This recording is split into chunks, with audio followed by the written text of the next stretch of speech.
welcome back and happy Tuesday. I have another fabulous guest for you this week.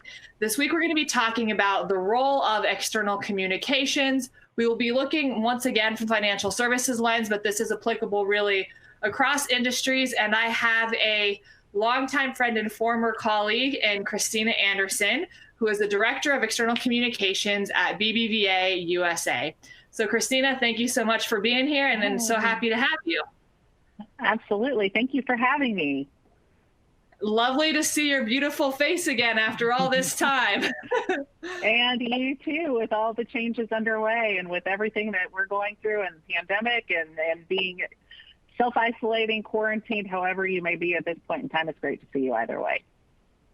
Absolutely. Absolutely. So when I was thinking of this topic, I could not think of a better person than you to address this. And I think back to the days when we were working together at BBVA and that process and how so often people don't fully understand the role of external communication. So why don't we start there, Christina? What is the role of external communications, and what does a day in the life look like? A day in the life, I will be honest, is varied. No 2 days look the same. Honestly, it's different from hour to hour, day to day. But just in terms of what external communications is, it's a way of communicating a brand's mission, vision, values to audiences outside the bank. Put very simply, we focus really in doing it in an authentic way, because if you consider how consumers are bringing in information these days, it's really like a fire hose.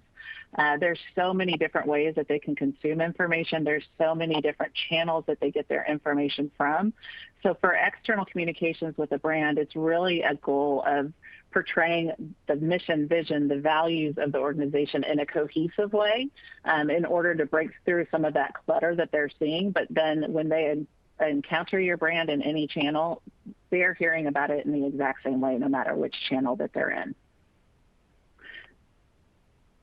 Yeah, I think the consistency is certainly important, and making sure that same message is coming out. And what I've also always enjoyed about how you and how BBVA more broadly tells a story is it's very humanizing in nature in many ways, which I think is powerful. So I'm curious, especially since we're thinking about it from the lens of financial services, how does external communications impact the overall business of a bank? How it impacts the overall business is it really seeks to help them promote their credibility and their reputation. I think, one of the things that it does too is it ensures that a bank is speaking to consumers externally. And just like I said before, it's one cohesive voice. It's one message, no matter what channel that you're interacting with them in. Beyond that, it also helps assess areas of risk or areas of opportunity for the bank externally, and helps us respond appropriately to them. So there's a lot of different ways that external communications works within the bank. I think a part of it too is having that cohesive voice these days, and I referenced it before, their consumers have so many different channels through which they get information that having a voice that's consistent and cohesive is just really key to breaking through some of that clutter for them and helping them establish who that bank is in the midst of a lot of other banks. Yeah, absolutely. Because you can get blinded by really trying to differentiate when you're talking about you versus someone else. So let's make it a little bit more broad for a second. This is a conversation, maybe sometimes moves into a debate with myself and people at different times. But why is branding so important to financial institutions? Why is that a crucial part of their strategy, or why should it be? Well, yeah, we just talked about it, right? I mean, there are, how many financial institutions here alone in the U.S.? There are thousands of financial institutions in the U.S. So having a brand that sets itself apart from all of those thousands of financial institutions is very important, because otherwise what the consumer sees is commoditized products, perhaps.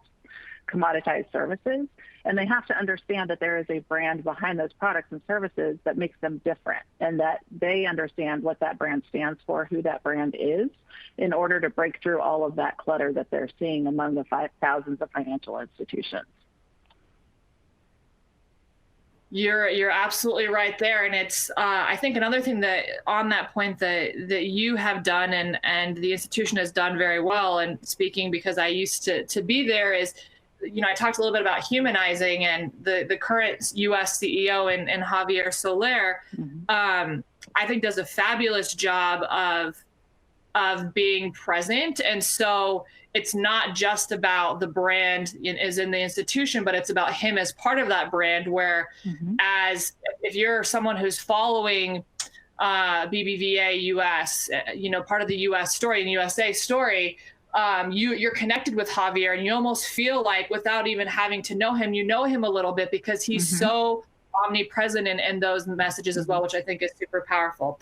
All right, Christina, well, that's all the time that we have for now. Thank you so much for your perspective. I'm happy to get you here on Tech Tuesday. And for all of you, please click the link below. You will see more of Christina's background. She answers the Q&As where we talk about this stuff in more depth, and there's some really great gems in there, I will tell you that. If you have questions for myself or Christina, you will also find all of her contact information there as well. And until next week, we look forward to seeing you again. Christina, lovely seeing you, and we will see each other. Thank you. Bye-bye.